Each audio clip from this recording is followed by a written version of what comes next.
আজকে অনেক দিন পর আমরা চলে গিয়েছিলাম আমাদের বাড়ির সামনে ইকো পার্কে। আসলে অনেক দিন ধরে যাব করে কোথাও আর আমাদের যাওয়া হয় না। আর আমি কাদের সাথে যাচ্ছি সেটা না হয় পরেই বলছি। আজ আমি এক্সাইটমেন্টে এত পাগল হয়ে গেছিলাম যে কিরম ছাড়ছি তার কোনো ঠিক নেই। তো এই আমি রেডি হয়ে গেছি, ফুল পুরো রেডি। তারপর মাকে টাটা করে আমি চললুম। আর এখানে এই যে আমার দুটো পার্টনার, পরে বলছি এদের বৈশিষ্ট্য কি বলছে শোনো এরা।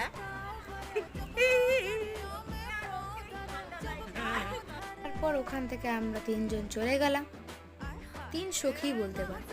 আসলে আমরা কেউই সেম এজের নই, সবাই আলাদা আলাদা এজের, বাট আমরা তিনজন ভালো বন্ধু। তারপরে এখানে ইনি টিকিট কাটছেন, টিকিট কাটা হয়ে যাওয়ার পর আমরা ঢুকবো। এখানে পার হেড 10 টাকা করে টিকিট। আর এই যে দেখো আমাদের টিকিট কাটা হয়ে